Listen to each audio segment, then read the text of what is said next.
I'll just pray before we get started.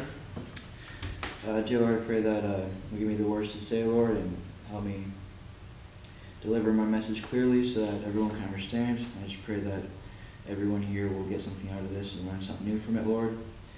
And I just give this message into your hands, Lord. In your name, amen.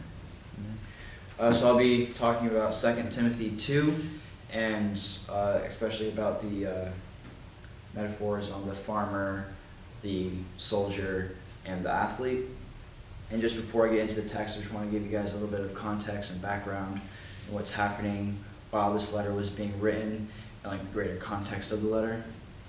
So while this letter was being written to Timothy, Paul was in prison in Rome, and his death was pretty near at that point.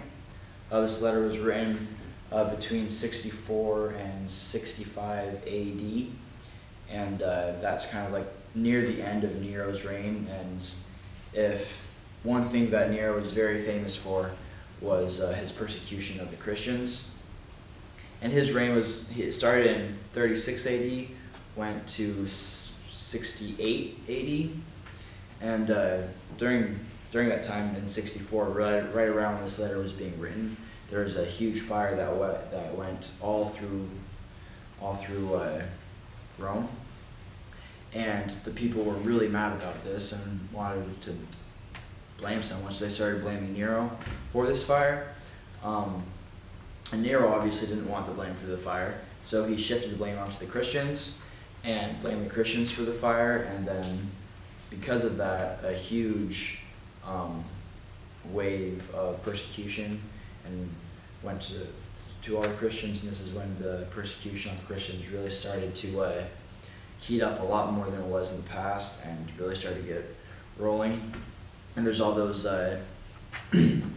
different stories of Nero lighting Christians up in his garden while he's eating supper, and burning them alive at the stake as his lamps. So like severe suffering was going all throughout the empire at this time. And just a little side thought I had while I was thinking about this message is that when Paul dies, there may be a lot of shift in responsibility from Paul to Timothy. So Paul is writing a letter to Timothy to encourage him through suffering that Timothy will have to face, just as Paul is facing. So let's get into the text now. I'll just read verses 3 to 6. Share in suffering as a good soldier of Christ Jesus. No soldier gets entangled in civilian pursuits, since his aim is to please the one who enlisted him. An athlete is not crowned unless he competes according to the rules. It is a hard-working farmer who ought to have the share of the first share of the crops. I'll just read verse 7 too. Think over what I said, for the Lord will give you understanding in everything. And yeah.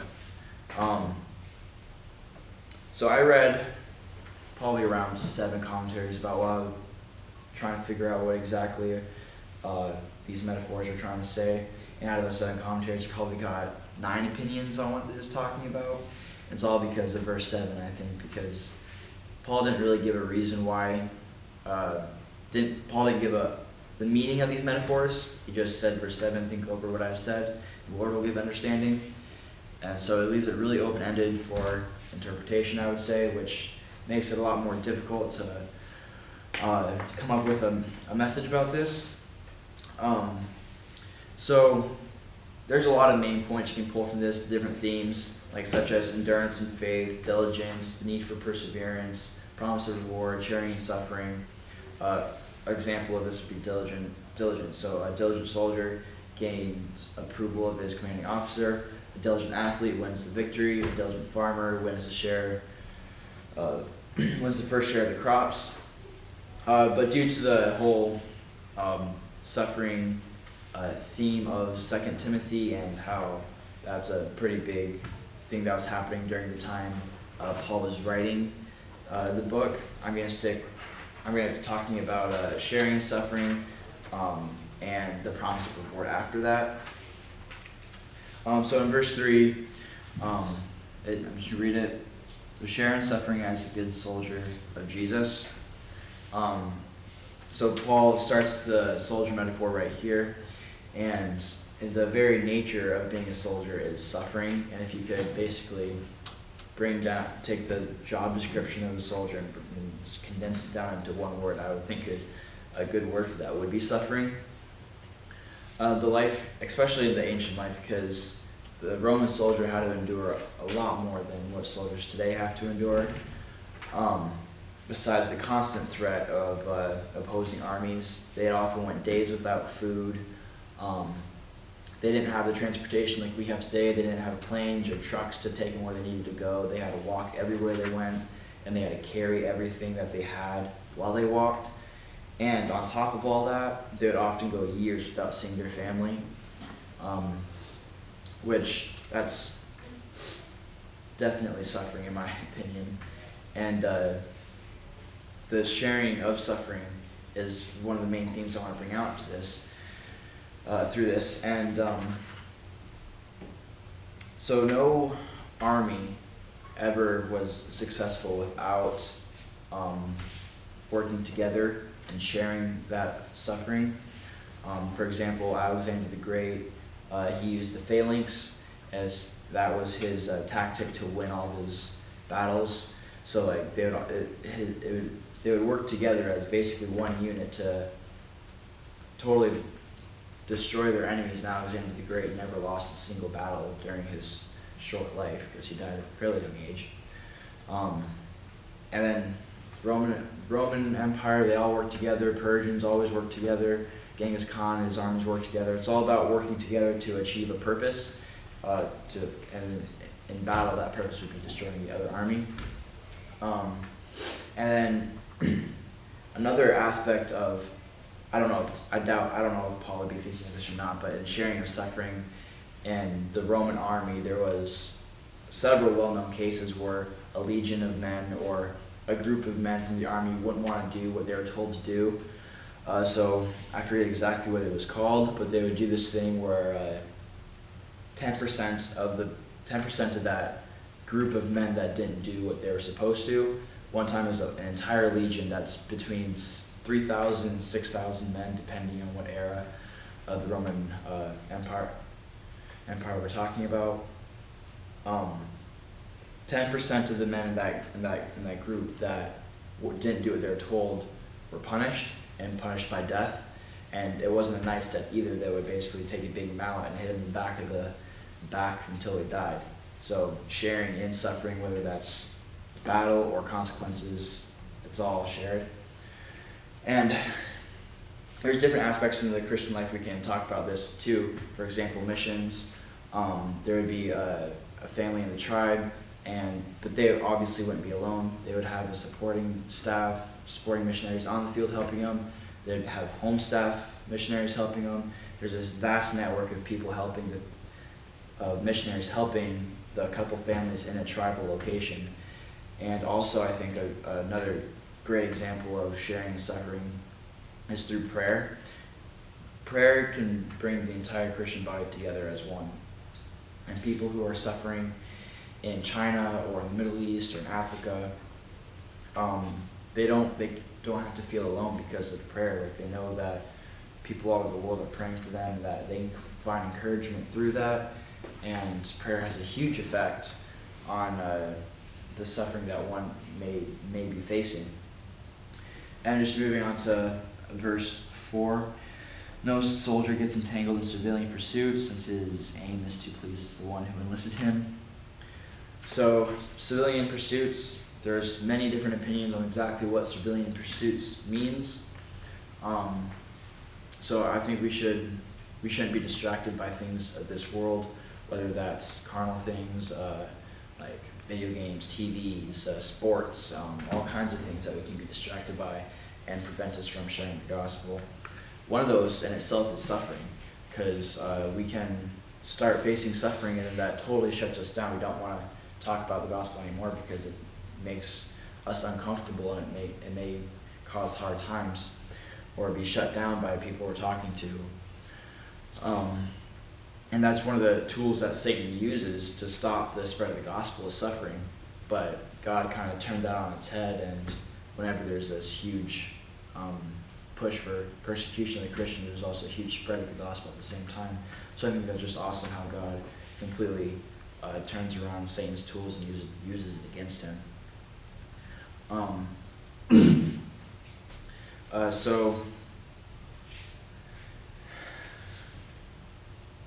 So his one aim is to please the one who enlisted him. So as Christians, we're not called to live a comfortable life. We're not called for everything around us to be pleasant and nice and enjoy life the easiest way we can. We're to endure in hardness. We're to get involved in spreading the gospel, whether that is home or across the world. And we're supposed to do that when it means suffering, especially when it means suffering. We should do that. So just moving on to the athlete in verse 5. An athlete is not crowned unless he competes according to the rules. So an athlete is contending for a prize. This is when suffering equals a prize, or when we suffer, there's a reward that the Lord has told us about. However, an athlete must abide by the rules. And there's a lot of debate or discussion on what exactly the rules mean. So a lot of time in the Olympics, they would have to, back then in Paul's days, an athlete would have to give an oath saying that he trained for at least 10 months before the Olympics started, and that's just to keep the competition up and things keep being interesting. So like for an athlete, a Christian life and ministry requires endurance of certain rules regarding attitude, conduct, and belief. Those who persevere through suffering gain a reward on Judgment Day, and those who try to claim the prize without faithfulness or commitment are disqualified from the reward. And a Christian is called to have great faithfulness and compete according to the rules. And athletes, by the very nature of being an athlete, there's a lot of sacrifice that's involved. You can't eat whatever you want. You can't do whatever you want. There's commitment and a lot of sacrifice that you have to go through in order to be a successful athlete to win the prize. For example, Lance Armstrong was a very famous biker or cyclist that competed in a lot of Tour de France's and won numerous biking competitions. And he between 1993 and 2005, he won 7 consecutive Tour de France victories, which is unheard of. However, in 2012, he was caught for doping, and all of his medals and all of his achievements were taken away from him. He was stripped of everything he ever got because of that one instance of doping. So just like that, a Christian, we're supposed to compete according to God's rules and do things His way, not our own way, if we want to gain the reward. Moving on to verse 6, is a hardworking farmer who ought to have the first share of crops. So I'm just going to read what R.C. Stedman says. The emphasis there is upon the word hardworking. Being a Christian is not just floating through life with God working for you. Rather, it is you working for God, enjoying the privileges of being His faithful servant through whom He does His work today. There is no greater calling than that. Yet the attitude of many Christians today is, I've become a Christian in order to get God to bless me and work for me. If He doesn't do it the way I want, I'm ready to quit. I don't want anything to do with Christianity when it gets difficult. And that's the very thing that the apostle is warning against in this passage. And I think that's exactly right. Paul wants us to work hard. The nature of being a farmer is very, very hard work and long, long hours, and getting up really early in the morning, which I personally don't like doing, and working all day. and endless hours of work, and what it all comes down to is a crop. You can see what your work has come to, and you get the first of your crops, the best of what you've worked for. And I think through these three metaphors, that's a huge emphasis is the reward. The athlete gets the reward, he gets the crown, the farmer gets the first crops. And I just want to, so Barrett says this: beyond war, there's victory. Beyond athletic effort, there's a prize, and beyond agricultural labor, there's a crop. So my main point that I really want you guys to take away from this is sharing in suffering for the sake of the gospel. Sharing in suffering for the sake of the gospel, and when there is suffering for the gospel, there is also reward. And Paul starts talking about that in verses 8 to 10, and stating why he suffers, and that's for the gospel. Now that's why we should suffer. That's why we should be okay with suffering.